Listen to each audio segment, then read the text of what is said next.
we are live, I'm hoping, in Whippet Wonders main group.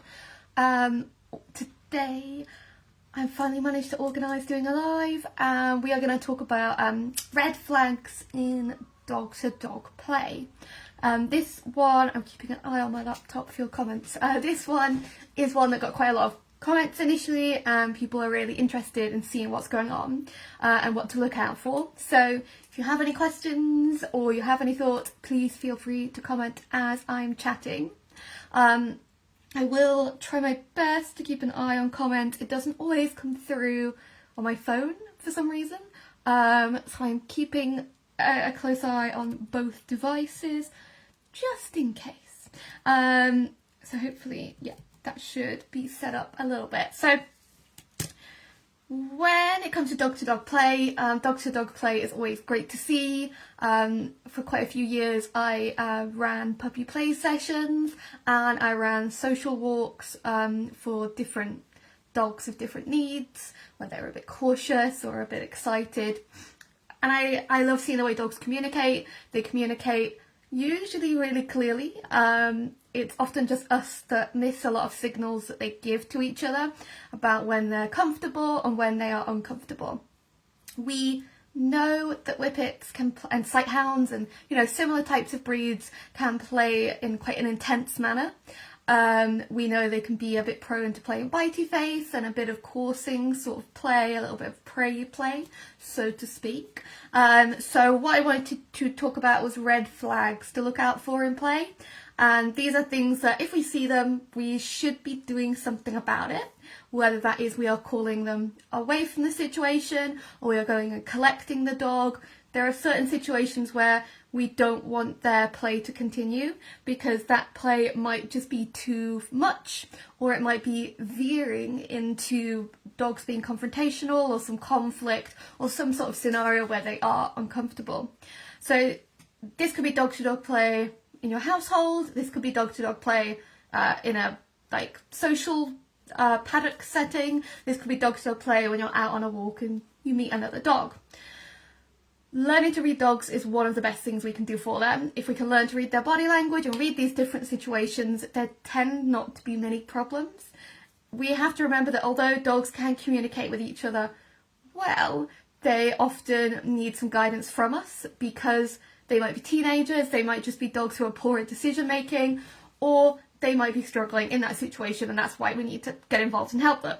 So one of the big red flags I look out for, particularly in a group setup where there are a number of dogs and they're playing and they're seeming like they're all getting on. If I see one dog targeting another dog and only chasing that dog and only getting involved in that dog, and that dog doesn't look quite that interested and they're continuing to pursue them, that is definitely a situation where I would be calling the dog who is pursuing the other out of that situation or going and collecting them.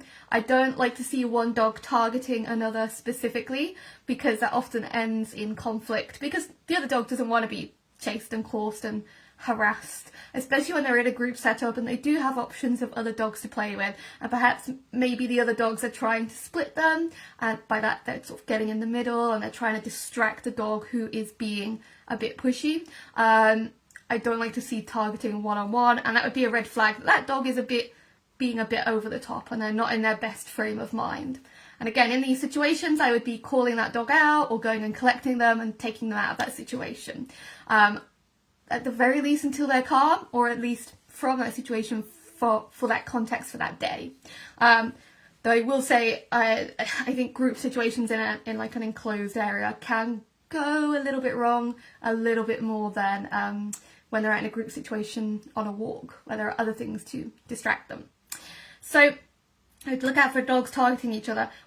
I know the biggest, I'm going to start with, the next thing I'm going to talk about is the most thing that I know most of you will want me to talk about, which is when Whippets are potentially coursing another dog quite intensely. Whippets can be really, we know they're intense characters. They get something into their head and they sort of continue with it. When they do coursing behaviour, that is something where I would be very observant of as a red flag, and I would be wanting to probably call them out regularly.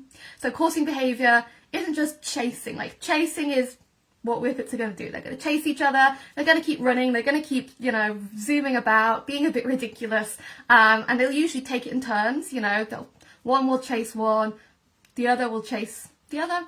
That's a nice green flag, we want to see turn taking. But when we start to see one of them chasing the other and they are chasing very intensely, they're not actually, the play is a little less play because they're being very fast.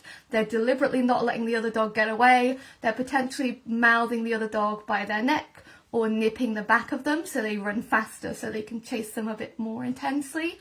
That is something where I would be calling them out at least for a break, because sometimes it is just a bit of over arousal in the Whippets and we just need to call them out, calm them a little bit, and then maybe let them go back to play. But I don't like to see coursing behaviour. And again, I've had 4 Whippets, they do play noisy, they do play ridiculous, but we need to be aware that that sort of coursing behaviour is very different to just a chase. Yes, they can be intense chasing each other, but it's going to look different. A chase, they should all look like they're enjoying it. And some dogs, some sighthounds don't mind being coursed a little bit back, but it's not something I would like my dog to rehearse regularly, is coursing. Like, really, it's really intense. So you've all probably seen it with some sighthounds. They're very intensive. They're not letting the other dog get up. Like, they're not letting up on the other dog. The other dog's having to run and keep running and keep running and keep running, and there is no pause in this running. And maybe the dog they're chasing has their tail tucked and they're wanting a bit of help. And coursing is definitely a behaviour that a lot of smaller dogs aren't going to appreciate from our sighthounds.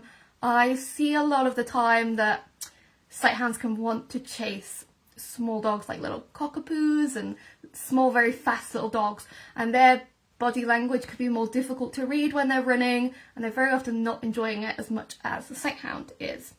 Sighthound's probably having a great time, but the other dog potentially isn't. And the problem with that coursing behaviour is the other dog doesn't really get a chance to say, hey, I'm not enjoying this, because they're constantly being chased relentlessly. They can't stop being chased because that dog is chasing them. Potentially they're scared and they're thinking, I've just got to keep running. So I want to keep an eye out for coursing. I'd look out for frantic play where they're not taking no for an answer. So we can see that quite a lot with sighthounds where they can get really into play and they can be enjoying it. It might not be coursing, it might just be they're being a bit over the top. They're bouncing and they're mouthing and they're being a bit intense. It nearly always almost comes down to, how's the other dog responding to that? Are they really enjoying it? If the other dog's trying to get away, then a dog who is displaying the more over the top behaviour needs to be taken out of that situation. Whether that's for a few minutes or a moment or sort of permanently, we need to make sure they're getting out of that situation. And the problem with play in sighthounds is it can change very quickly. You know, the most number I've had is only 3, which compared to some of you isn't a lot, I think. But 3 was definitely quite a lot. And I know that when I got my first Whippet puppy, I had 2 adult dogs. And I used to just let them sort themselves out. But what I found was that their play would spill into scraps a lot more often because they didn't really know what they were doing when they were in that higher arousal state. They were being ridiculous. Weirdly, my terrier would try and split them more often than not. And terriers are not usually very good at splitting behaviour. And splitting behaviour is where another dog sort of always literally gets in the middle and tries to redirect another dog away from the situation. It's a green flag for me, is dogs who split. And they can often be labelled as troublemakers. I've seen that quite a lot in play sessions where people misunderstand dogs who split, where they see them as a troublemaker because they go into the middle of something and they will be probably a little bit clear in their body language of trying to redirect one of the dogs. And I love dogs who split because they're usually very good with reading body language. My oldest Whippet was great at splitting when he was out in public. If he saw something going down that he wasn't comfortable with, he would literally just go in the middle. I mean, he would just literally just stand in the middle of them and they would just disperse. It was quite fascinating to watch. Whereas some dogs will split by going in and trying to direct one of the dogs away from that situation. dogs who split are my favourite, and they are very good to have in a social situation. But very often people see them as troublemakers as they come running in, and then they career off with one of the dogs, and it can look like they've like disrupted some fun. Usually I trust the dog who is splitting with seeing that situation play out negatively, usually, and they're getting in there and helping out the situation. Ollie was amazing for that. I'm going off on tangents, but I think I talk better when I go off on tangents. I don't know. But so I don't know what I was saying to get onto the topic of that. But anyway, so yeah, it was frantic play. So I like splitters in frantic play, and I don't like to encourage over the top frantic play. See, I can see a comment on here that isn't up here because my phone is really rubbish. Apollo is always over the top and never calm. Sometimes it's about how we introduce them as well. It can sometimes be best to have them sort of, it depends on the situation. I always say it depends on the situation, but where possible I try and do like a nice parallel walk on neutral ground, and then especially if they're overexcited, rewarding calm, and then I would scatter some food, unclip their lead so it's not like a big event for them. Otherwise, I knew of a place locally that used to do puppy play sessions, and the advice they gave was to go ready and get them really excited and then unclip their lead and let them run at each other, which is almost always going to be designed to get them all very over aroused and very into each other and very, oh my god, this is the best thing ever. Whereas a nice calm let off of the lead, a casual walk around. I always try and I'm not sure I'm talking about red flags now. I think I'm just rambling about social interactions. But I always try and have it so the owners are moving while social interactions are happening, because the dog's more likely to check in and be less magnetised to what's going on. Yeah, videos are always good. I like videos. I like breaking down body language. It's very fun. I think it's the years of having 4 dogs under one roof. I realised at the start of having them, I thought I was really good. By the time I'd had them a few years, I realised I wasn't at the start, and I'm very good now. But it can be very difficult if they really, really, really like to play. But we want to keep an eye out for those behaviours. Call them out, ask them to do a behaviour you know they can do, scatter feed depending on the context and if the other dog's going to get involved or anything like that. Some dogs just need specific playmates. What we can often think is if we have an overexcited dog, we will either go to extremes, and we'll either go, let's get them together with another really excited dog and let them really tear about. This can work, but sometimes it just lets them rehearse the wrong sort of behaviours. So they're tearing about with a dog who's got equally bad manners, and they're running around and doing all these really inappropriate things, and eventually those 2 dogs are quite likely to have a disagreement at some point, because really they're both being a little bit unfair and not polite is probably the word I'm looking for. Or we go the opposite way and we go, look, my overexcited dog needs to be around a dog who's going to tell them off and going to teach them a lesson. And that doesn't tend to work out the way we want it to, because the other dog, we don't know how the other dog's going to tell off that dog. We don't know if they're a good, appropriate communicator. We don't know if they're going to be nice and, Ollie was the best. I don't know if you can tell this, but Ollie, the oldest Whippet I had, was amazing with puppies. He was very firm but fair, and I knew I could have him in any situation with any puppy, and he would just give them very clear body language, and he would just air snap towards them if they were too much and they hadn't heeded his warnings, but he would never make contact or terrify them and traumatise them. And it's very difficult sometimes to find adult dogs like that. We don't want a dog that's going to absolutely tell your dog off and traumatise them.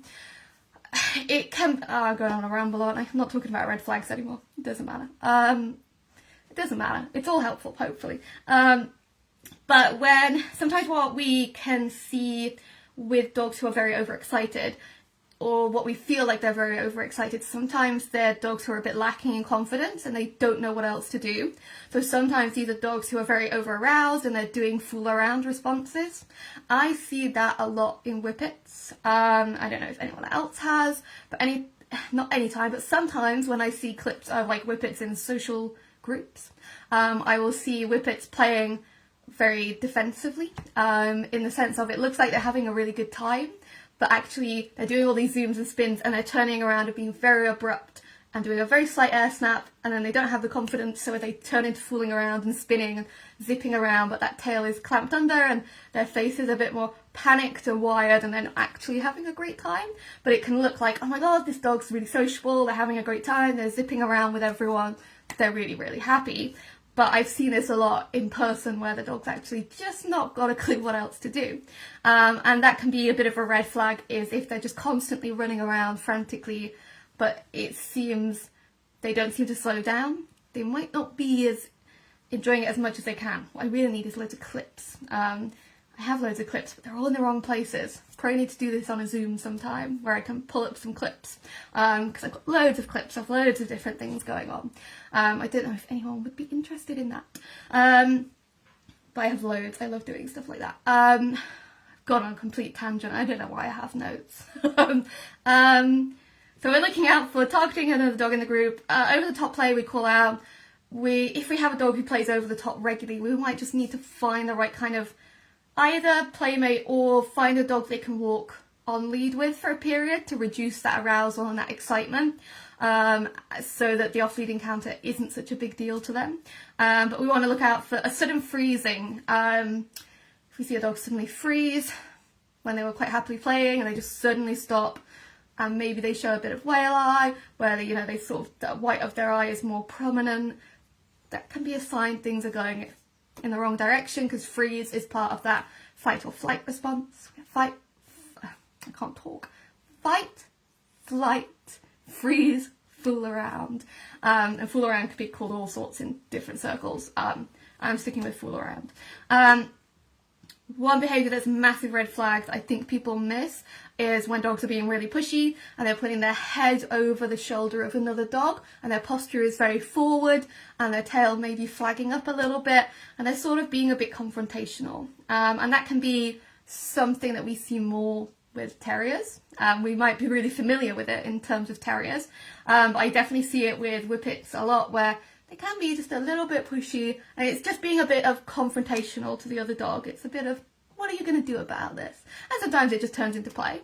But if it's quite stiff and the dog doing it doesn't really move while they're doing it, I'd be definitely getting in there and probably calmly, it's never, I'm never shrieking or shouting or anything. Getting in there, removing the dogs or calling them out of it. My green flags of play are turn taking. I want to see dogs taking turns. I want to see dogs who they can play. One is chasing, then they swap, and the other is chasing. However their preference of play is, it should be as equal as you can get it if we've got dog-to-dog play going on.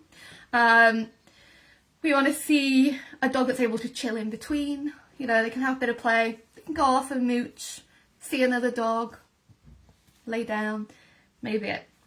Just Ollie. I think I've got a photo of Ollie with a group of whippets, and he's just laid down napping in a corner going, yeah, they're all behaving. I can sleep. I don't think I'll ever get another Ollie. He was so good. Once you're chilling in between, if they're happily playing, I would still practice call-outs of recalling them out of play, giving them a reward and sending them back into play so they can learn to come out of play when you need them to. Keeping an eye on the comments. Oh, I've clicked the wrong thing. Me and technology are great, aren't they? I don't know why the comments don't come up on here. They're meant to. If anyone has any idea about this, it would be really, really helpful, because it doesn't seem to come up where I need it to. If we want to sign up for success, which I think I ended up rambling a bit about there, we can walk together and do parallel walking so they're comfortable around each other. This often works really well because it reduces excitement of that face-to-face encounter. Parallel walking, one side, one the other, walking together at a distance if they're really excited, or close together, but you gradually bring them closer throughout a period of time. It's always worth remembering that the sight hound style of play might not just be suitable for a lot of dogs. It isn't down to the other owners being over the top. Like, I sometimes see comments like, oh, other owners just don't understand how sight hounds play. And I always think, well, I think if I had the other dog and he was being coursed, I would not be impressed with that. And I think I'd be right to not be impressed with that. Some sight hounds aren't suitable for playing with some individuals, maybe not some breeds of dogs, but some individuals.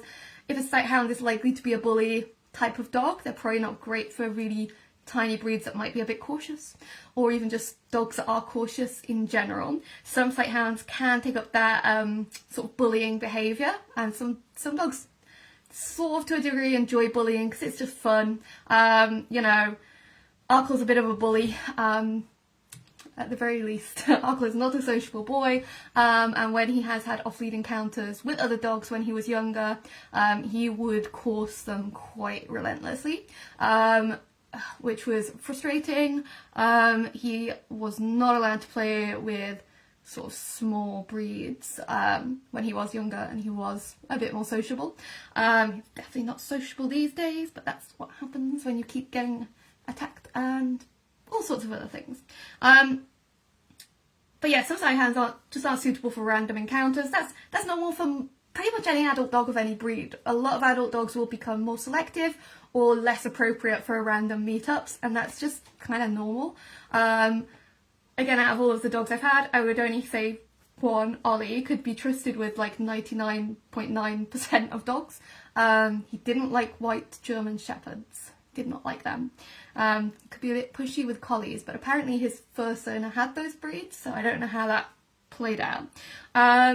One of the things that I always say, again, I prefer, where possible, if we're going to do like group meetups, they are like out in the world where the dog can move. I think they can get a bit obsessive in like paddocks. It's not a hugely natural thing for a lot of dogs. It's not a natural thing for dogs as a species, in my humble opinion. I've seen lots of issues. I mean, when I ran puppy play sessions, I was very on it. I didn't just leave them to it. Puppies aren't good teachers of each other. So if you do take your puppy to puppy play, again, there's like 20 topics I could do on this. If I were taking my puppy to a puppy play session, I would want to be seeing proactive supervision within the realms of being sensible. You know, if I saw one puppy bullying, that puppy got put on lead. And if they were going to be problematic, they were taken away from the situation, because I'm not going to let them bully other dogs. Whereas I know locally they have up to like 20 dogs, maybe more, in some play sessions, and the stories I've heard are not good. So I'm not as trustful of those sort of things. I've gone on a ramble. Does anyone have any specific questions about dog-to-dog play, red flags in dog-to-dog play? Like I say, I think I might try and organise like a Zoom sort of thing where I can refer to some video clips in future, because I have lots of interesting videos, whether it's my dogs, other people's dogs. Anyway, I'm gonna loiter around for any comments. I can only see 2 at the minute, which I think I've answered as I've gone, but I will keep my eyes. I've got Arkle in the background licking himself, which is always helpful. He's done that twice today when I'm on Zooms, which isn't ideal. It's not the worst thing, but you know, it's nice to see dogs play. Dogs can get a lot out of play.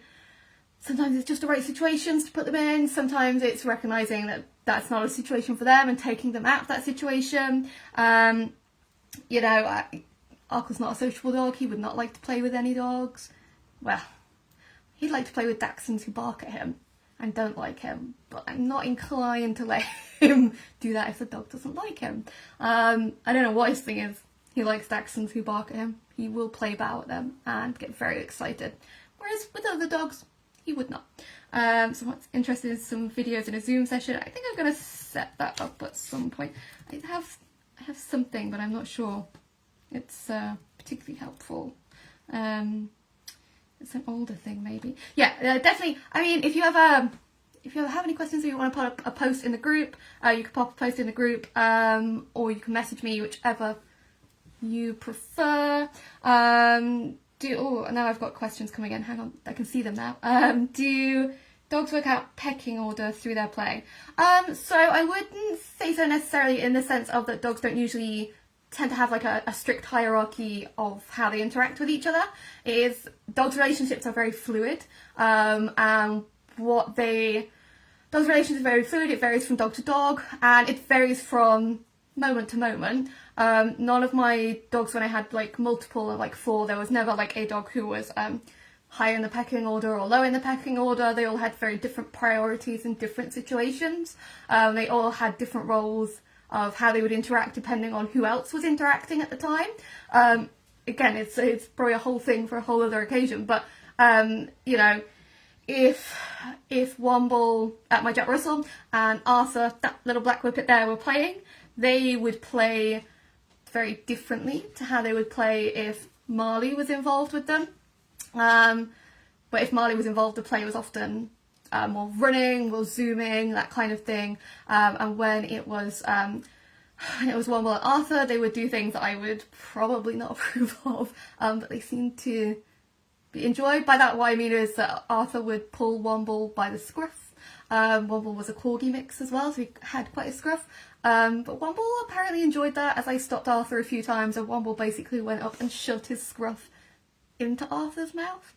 They had weird play, but they were very weird dogs. But coming back to the question, they don't tend to work out like a pecking order. It is just, they're playing, they're enjoying themselves. They might sort of put in boundaries of how they want to play and how they don't want to play. And they might have quite clear boundaries, or that's going to change dog to dog as well, I think is what I'm trying to say. Like, how my dogs would play would vary dog to dog. I don't know if I've answered your question, Susanna, but please feel free to ask again. If I haven't, any advice on how to recall a dog from play? Yeah, so I've said, like, recall them out of play, like it's a really easy thing, and it probably isn't overall, is it? Teaching recall out of play can be really complicated because it comes down to the general recall and have we worked on recalling from distractions. I think it's always, pick your moment is always really important. I think you want to pick a good moment when they're likely to pay attention and we're sort of deliberately training, and then they're looking less interested in play. I would be regularly calling them out, rewarding them, letting them go back to play so that they fully understand that being called out of play doesn't end it. A lot of the time we call them out of play and we do completely end that interaction, and they sort of cotton on to this quite quickly and they go, it's not worth me coming back to you, you're going to end my fun. Whereas if we can find some good moments to call them out, we use their name and their recall cue once, we're enthusiastic, we give them a nice high value reward, and then we send them back deliberately, they start to pick up on the idea that actually they're going to go back to fun and that you aren't the fun police. I do a lot of practice. I do recommend a lot of practice of recalling dogs away from things they enjoy in deliberate training sessions. So we might chuck a ball out while they're with them on a long line, and then we're going to call them away from it, give them a treat, and then send them to the ball or the treat we might have thrown or something like that. It can be really difficult if they're not going to call out of play. We just calmly go and collect them. We just calmly, take them by the harness or the collar, or get a treat to them. Getting a treat to them could be more difficult in dog-to-dog play because you're going to end up with another dog potentially. But it is a lot about making them know that recall is worth it and not always the end of fun. And very often we just accidentally make it like that. And particularly for our sight hounds, they kind of go, give me a treat, but that chasing experience was way better. I'm not going to come back next time because I was having a great time and you just interrupted me and then took me away from the fun that I was having. So yeah, I practice recall from distractions, practice calling out at good moments, and then it's going to evolve into they'll come out of any sort of play. It just does take a little bit of time. Does anyone have any more questions? I'll ramble a bit in the meantime because there's always a slight delay, I think. Yeah, I think this one's frozen up a bit. But yeah, play is interesting. What I probably do is try and find some videos to share in the group as well. They do have a lot of videos of varying natures of play. Like I say, Ollie was very good at communicating, but he didn't play very often. Arthur liked to play, but his play was very vocal. I can feel his screeching from here. Marley liked to play, but his play definitely varied depending on the dogs he was with. For a very anxious dog, he could adapt his play style very well, and he was one of my few Whippets who could play with Chihuahuas and really small toy breeds, and he was really gentle with them and really surprisingly good at communicating very gently with them. Marley was a bit of a mystery. Arkle's play, when we had the other two, was interesting because I don't think he was always as confident as he made out. Marley lost a bit of vision by the time we got him, and their play was a little bit, it needed to be well supervised because Marley just couldn't see very well. And I think he did bully Arkle sometimes, early stages of having puppies. Super, I can't see any more questions. Yeah, I can't see any more questions. I will see what I can sort out. I will stop this, put it onto YouTube so that if you saw only part of it, you can watch all of it. It should remain in the group anyway for 30 days, but Facebook takes it away after 30 days now. But it will go on the YouTube channel so that you can watch it any time. If you have any more questions on it, you can always pop it on this, and whenever you're watching it, I will come back and answer, or you can create a new post and I can come and answer it on there. Play is complicated. It can really massively vary dog to dog. Keep an eye on that body language. I will go and let you all enjoy the rest of your evening or afternoon, depending where in the world you are, or morning. I'm not exactly sure sometimes. It's morning for some of you, it's afternoon for others, it's evening for me. Thanks for joining in, and we will do another live of some capacity at some point again soon.